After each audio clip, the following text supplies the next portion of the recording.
Hello, my little dumplings. I know I'm running late tonight, but I got home late, which meant that I got dinner late, and blah, blah, blah. And yes, you are finally seeing me in my glasses because my eye was hurting. So we've made a new pact at school. You guys picked out some stories that you want me to read. So I'll start with, thank you. I forgot who is meaning stupid. Is that you, Ruben? Did you finally get on with us? Awesome. Okay, so I'm going to start with a 3-minute story, and then we'll go into seekers. So, yes, it's Ruben. Sweet boy. All right, Ruben.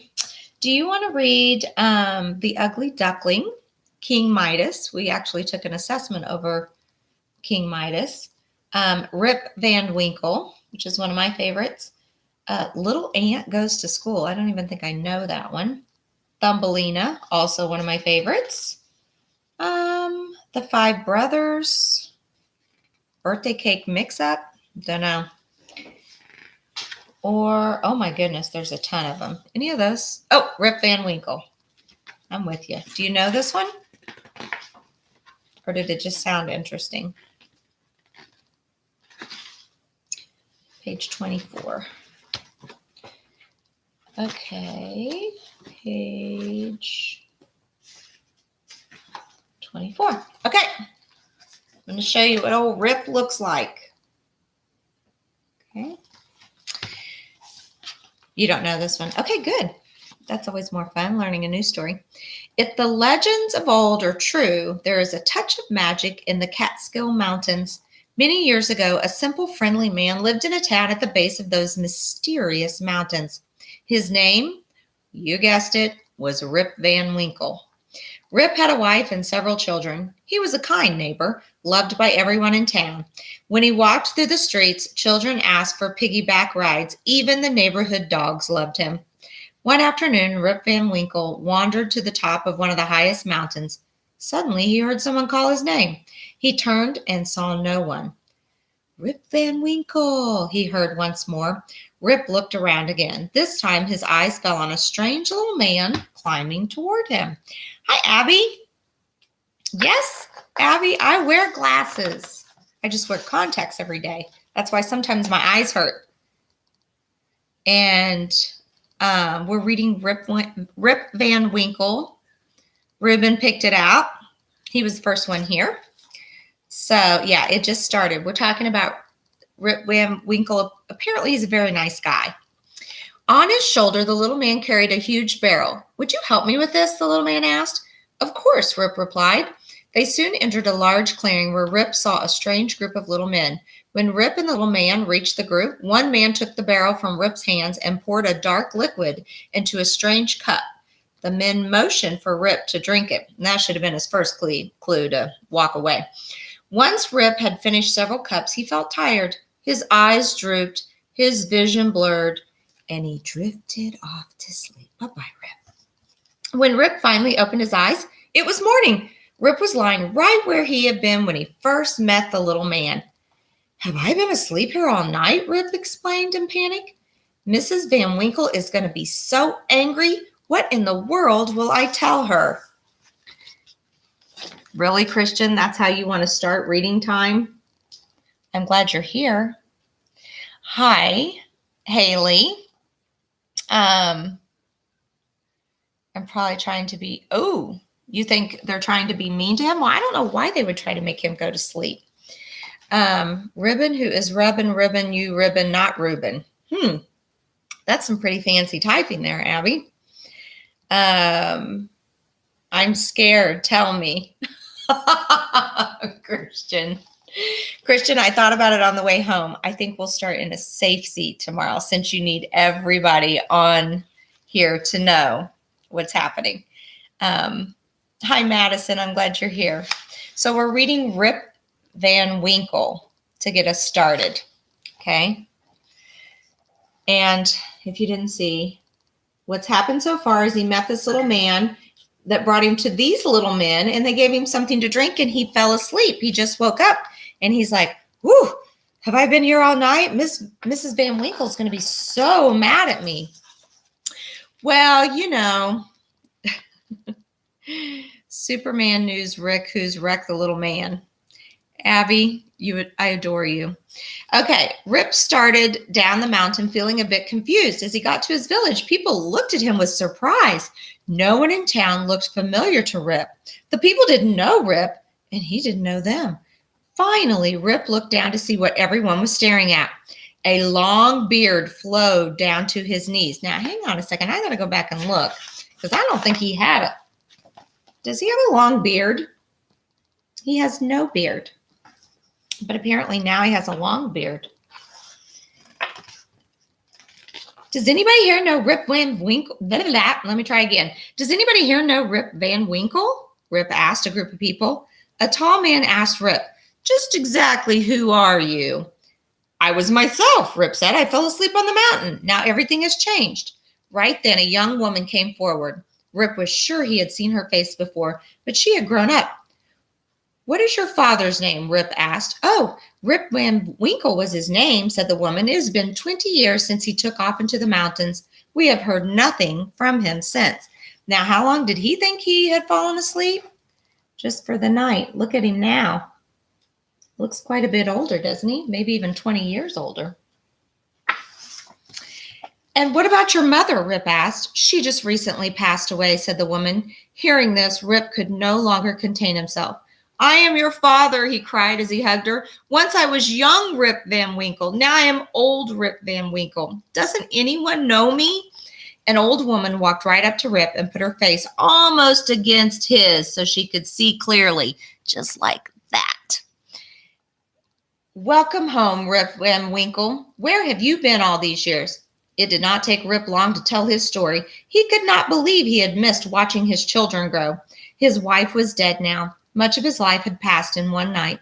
The townspeople listened amazed. Some people regarded old Rip Van Winkle as the unluckiest man in town, but other people did not believe that a man could sleep for 20 years. Do you?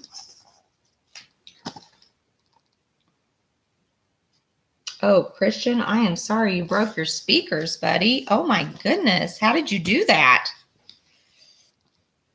He couldn't stay asleep that long. It's impossible. You're probably dying in your sleep. Right. Maybe the medicine made him grow a beard. So, except if it were like, you know, I don't know, a fairy tale, I guess you could probably stay asleep that long, right? All right. So, anyway, Rip Van Winkle, one of my favorites. Let's get to Seekers. All right, let's see. I don't even remember. It's been so long. What have we read about? Let's see. We read, let's figure out where everybody's at. By the way, I was looking at Dublin the other day. I wish his big old self could get up here on the chair with me because he actually kind of looks like Lusa, I think, the black bear. Okay. All right. So Kalik had met all the white bears, remember, that were meeting. And she met she met that kind of old growly bear who's she was following into town because remember they were going to where the flat faces lived and basically they dig through trash. So that's where Kalik is. And Toklo had stolen that fish from the two other small cubs and run off and being chased by a mother. He had learned that everybody has a territory and that he doesn't. So then we're reading with Lusa. So we're back with Lusa. Oh, and Lusa was pretending to be sick. You splash water on it doing dishes. Okay, just a heads up, all of you, do not put electronic devices near any sinks or bathtubs, okay? I think he slept for 20 years, Abby, is what he said. But that was the whole time his kids were growing up. All right. Anyway, Christian, I'm really sorry. And why are you yelling at all of us, Christian? Take your caps lock off. Okay, so Lusa, remember, had been trying to pretend like she's sick because she's trying to get out of the bear bowl because she wants to go find Toklo to assure him that Oka really did love him. Sorry, I didn't tell you before. Okay. What's your connection, Abby? Well, Christian, I think you probably thought about harder than you did with those index cards, so I think it's a good thing, right? We're going to have a great day tomorrow. Actually, you guys realize we're barely going to be in the classroom tomorrow, right? Teachers meeting. What do you mean, Abby? I don't get it. Teachers meeting. Yogi is having a teachers meeting? I don't know. All right, here we go. The next morning, Lusa lay down under the tree and didn't get up for the whole day. When Aisha tried to bring her food, Lusa pushed it away and pawed at her stomach with a whine. She remembered exactly how her mother had acted when she was sick. Whimpering, she pressed her paws to her muzzle and closed her eyes. Aisha and Stella hovered around her all day, trying to take care of her. Lusa felt bad about lying to them, but she remembered her promise to Oka. Aisha and Stella had each other, but if Tokla was still alive, he had no one. Do you guys want to look at Lusa? Hang on. Daddy, come here. Oops. There's Lusa. Look at her. I'm going to hit you. Now that's a bear, don't you think?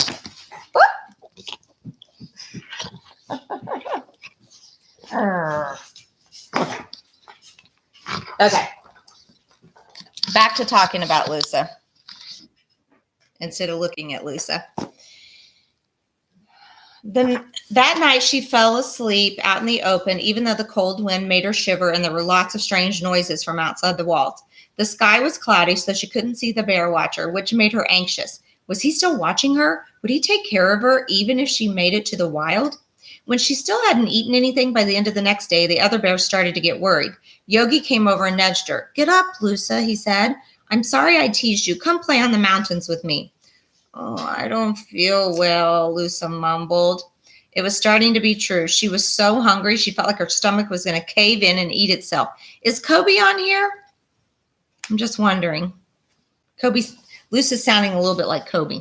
At long last, the door in the wall creaked open and a pair of flat faces came through. They looked at Lusa carefully, probing her fur and shining a light in her ears.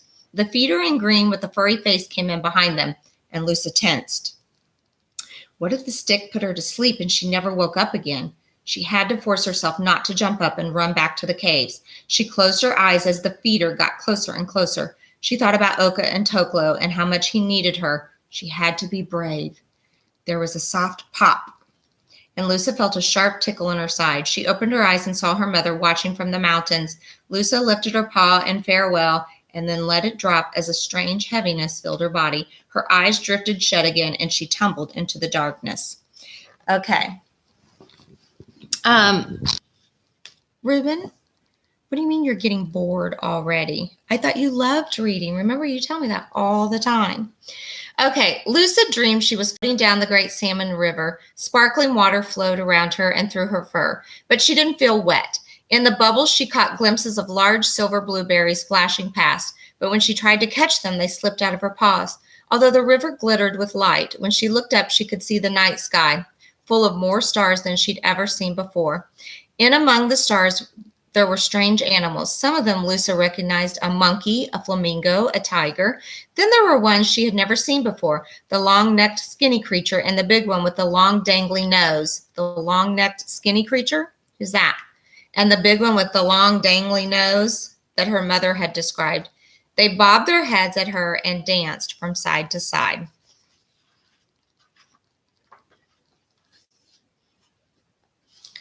Elsa with the dog toys or bear toy Lusa? Elsa? Who's Elsa?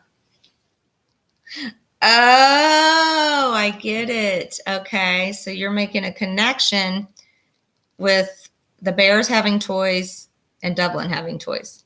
Got it. Okay. She remembered her mother talking about the high fence that surrounded all the animals' fences. She also remembered Aisha telling her about how quietly black bears could move. Lusa dropped into the stealthy crouch her mother had shown her and crept through the shadows, watching where she placed her paws. Excitement and fear tingled through her fur and her muzzle quivered. There were so many new smells out there. Not only that, now she could hear the grunts and snores of other animals coming from behind their fences.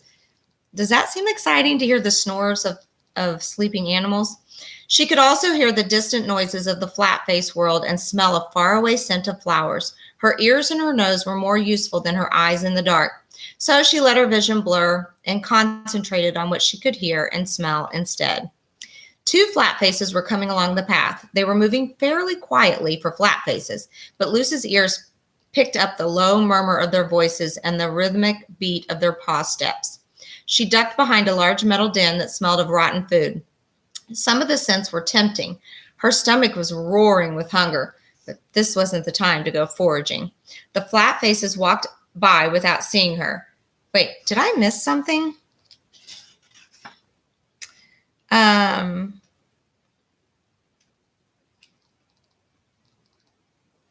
She dragged herself. I did. I missed like the whole page.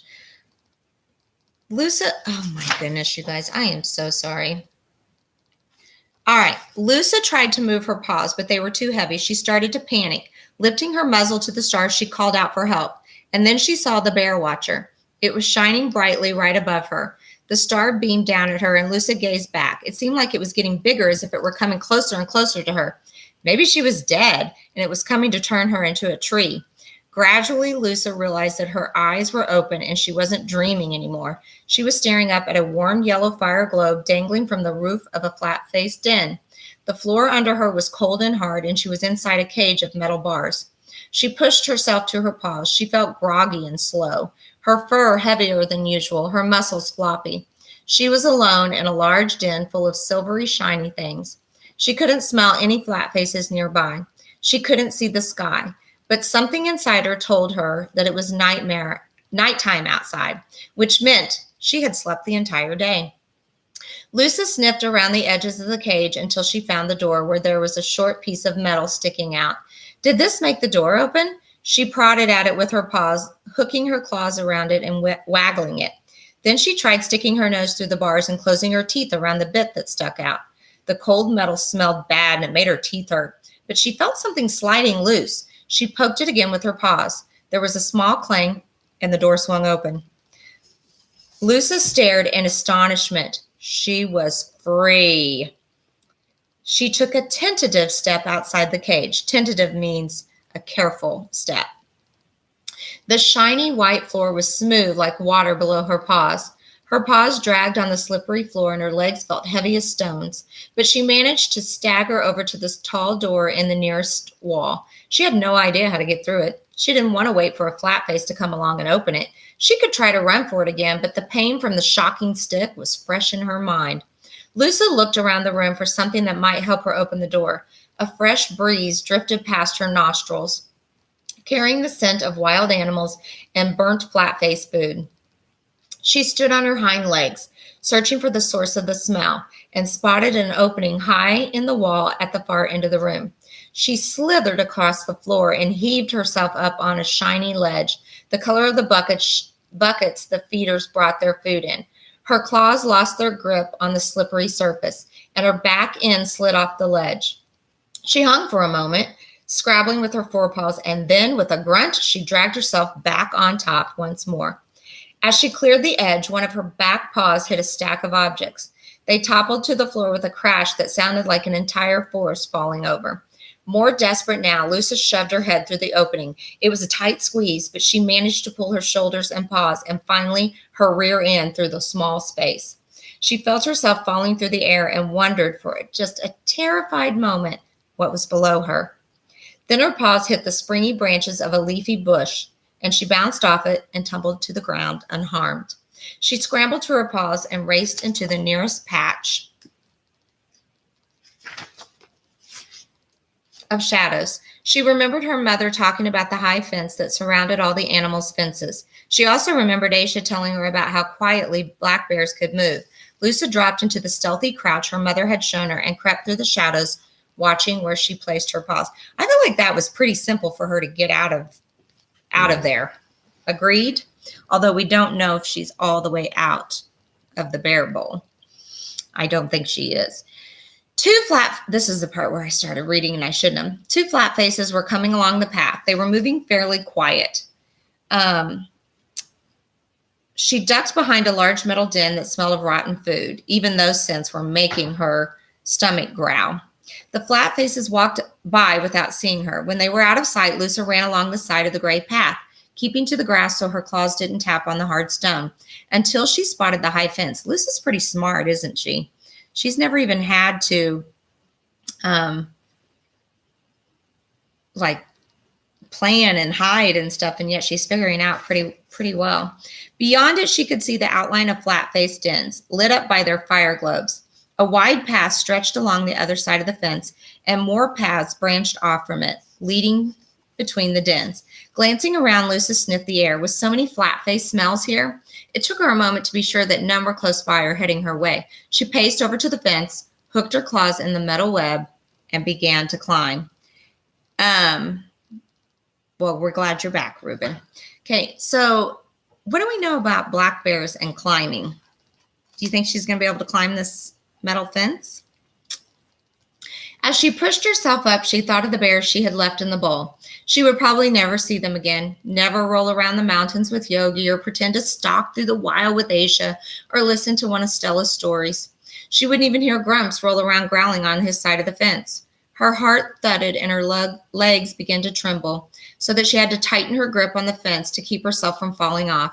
She was leaving her family, her best friends, everything she knew, for the sake of a promise made to a bear she had only just met. You know, she didn't even mention King, her dad, that she would never see him again. Abby, are you smart? Oh my goodness, you are so ultra smart, girlfriend. She reached the top of the fence just as the clouds parted, and when she looked up at the sky, there was the comforting shimmer of the bear watcher. Her family would never have a grand adventure like this. They would be surrounded by the same walls, the same trees, the same mountains for the rest of their lives. But she was going to see something amazing. She was going to discover the world. Although she was afraid, the bear watcher was looking down on her. She was not alone. So, yes, Reuben, she's in the zoo, which she calls the bear bowl. And yes, she's trying to escape because she met Oka. Remember Toklo's mother? And she promised her that she would go tell Toklo that she loved him. Okay, that's it. I can read one last little bedtime story. Somebody picked this out. Goldie Rocks and the Three Bears. By the way, if any of you want to pick out another story tomorrow, that is just fine. But we're going to finish with Goldie Rocks and the Three Bears. I had to take that laptop off my legs. It's so hot. It's like burning up. Oh, what's a fire globe? Did I read that in the book, Madison? A fire globe. I don't recall reading that. I like your little thinking emoji, though. I'm looking. Fire globe. I don't know. Maybe something they cook over? Okay.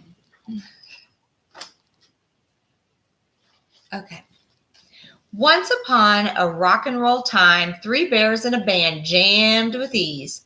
The Papa Bear drummed, just like you guys, with your pencils, making me crazy.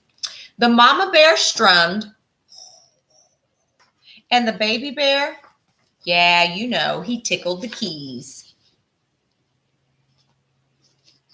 But the band didn't have many fans yet, and Papa Bear figured out why. Though we all love to croon and carry a tune, We can't hit the notes. Way up. High. Sorry you're missing this, Kobe. I just hit my high note.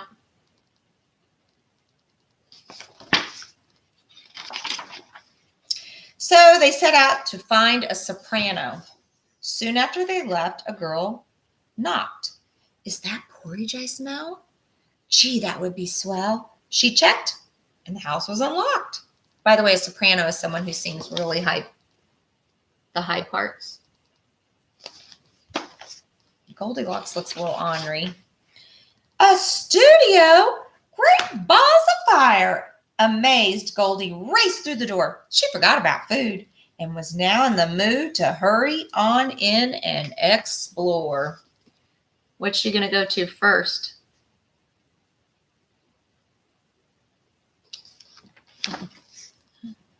Tickling the keys? Yeah, he's not really tickling the keys, is he? The mama bear's mic hit her elbow, and Pops reached the top of her head. But Baby's was hiked to just where she liked. I'll give it a whirl, Goldie said. She grabbed it and started performing. Ooh, doopy wop, dum diddy do.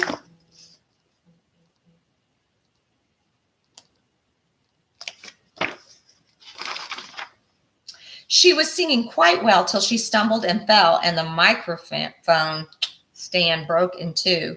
So Goldie said, I'll try the headphones, but Mama Bear's pair was too tight. The papas were loose. Gee, these are no use, but Baby's bears, they fit just right.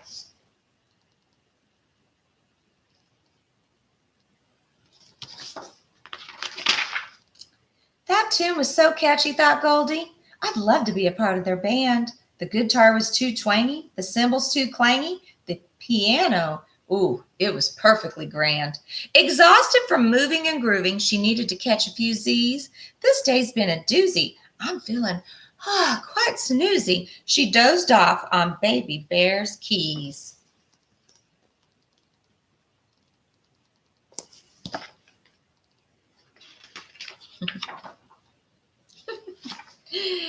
In the meantime, the bears had held tryouts, but no one had blown them away. The hair was too twitchy, the pigs were too pitchy, and Red, she was just simply okay.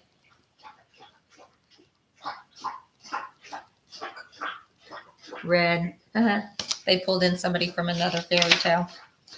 The family returned to their cottage, distressed from their lack of success. When they saw the inside, the mama bear cried, "Egads, what a terrible mess!"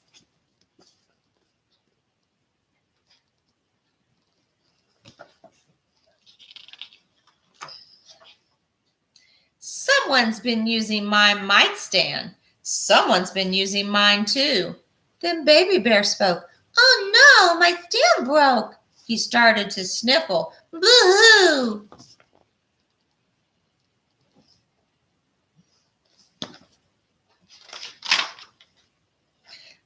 Then Mama Bear looked at her headphones. Oh, someone has tried my pair on. Mine too, Papa growled. The parents both scowled as Baby Bear cried, Mine are gone.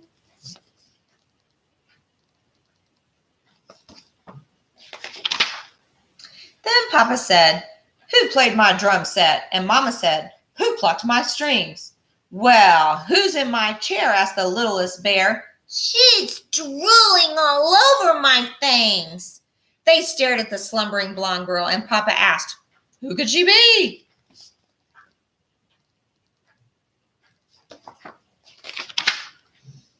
He disrupted her dream. She awoke with a scream. The pitch was a perfect high C. The bears asked her to hear a whole medley. Once Goldie recovered from shock, Amazing, said Mom. Pop grinned, You're the bomb. And Baby cried, Wow, Goldie can rock. Together they wrote a new ditty. They practiced it into the night. And soon their new jingle became a hit single. Too hot, too cold, or just right.